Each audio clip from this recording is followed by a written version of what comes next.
एक छोटे से गांव में अरहान का युवा चेहरा निराशा से चिह्नित है। उसकी आंखें मुक्ति के लिए गहरी लालसा दर्शाती हैं। हाथ में बैग लिए अरहान अपने घर की जानी पहचानी सीमाओं से दूर मुड़ जाता है। उसके माता पिता की तेज अस्वीकृति भरी आवाजें उसके पीछे गूंजती हैं, उसे आगे बढ़ा रही हैं।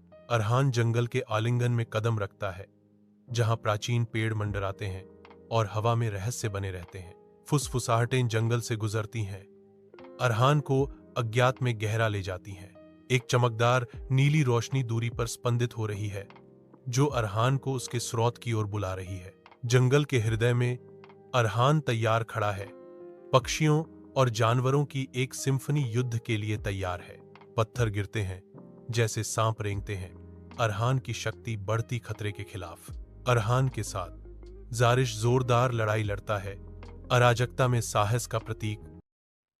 अरहान जंगल के हृदय में जागता है, जो चौकस आंखों से घिरा हुआ है। सांप मौन श्रद्धा में अपने सिर झुकाते हैं, जंगली जानवर उनके अनकहे आदेशों का पालन करते हैं।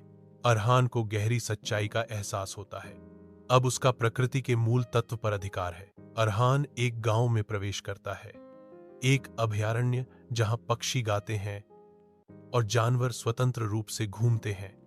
फिर भी गरीब लोगों के बीच संघर्ष की छायाएं बनी रहती हैं। अपनी यात्रा के बीच अरहान तक हवा में शब्द पहुंचता है, पक्षियों द्वारा लाई गई खतरे की फुसफुसाहट, जबकि शेर उसके दुश्मनों के खिलाफ मूक रक्षक के रूप में खड़े हैं। इस लचीलेपन के परिदृश्य में अरहान का रास्ता जारिश से मिलता है, जो एक निडर सुंदरता है, जो सबसे कमजोर बच्चों के लिए एक स्कूल चलाकर आशा को बढ़ावा देती है। एक अंधेरे झुंड शहर में घुस जाता है, जो दुर्भावना और आसन्न तबाही की लंबी छाया डालता है। अरहान आगे बढ़ता है, एक अकेला व्यक्ति जो चुनौती का प्रदर्शन करता है। उसके ऊपर पक्षियों का उसका वफादार झुंड चक्कर लगाता है, जो हमला करने के लिए तैयार एक जीवित तूफान है। उसके आदेश पर जंगली जानवरों का एक खूंखार झुंड तैयार खड़ा है। टकराव शुरू, पक्षी पत्थर बरसाते, सर्प उठते, अरहान करता है। अरहान एक उजाड़ गांव में आता है, भूख और निराशा के बीच आशा की किरण। एक इशारे से अरहान पक्षियों के एक झुंड को बुलाता है, जिनमें से प्रत्येक बंजर भूमि पर जीवन के बीज ले जा रहे हैं।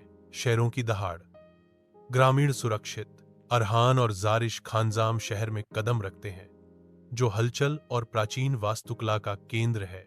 शहर के निवासी आगे बढ़ते हैं, उनकी आवाजें खुशी के स्वागत के कोरस में उठती हैं, अरहान को पक्षियों का राजकुमार कहते हुए।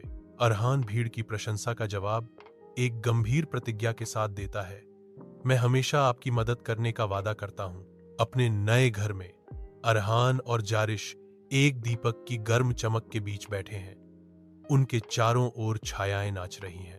अरहान की आवाज दृढ़ता से कमरे में गूंजती है, जब तक दुनिया में नाइंसाफी है, हमें लड़ते रहना होगा। जारिश अटूट प्रतिबद्धता के साथ जवाब देती है, हम हमेशा साथ रहेंगे।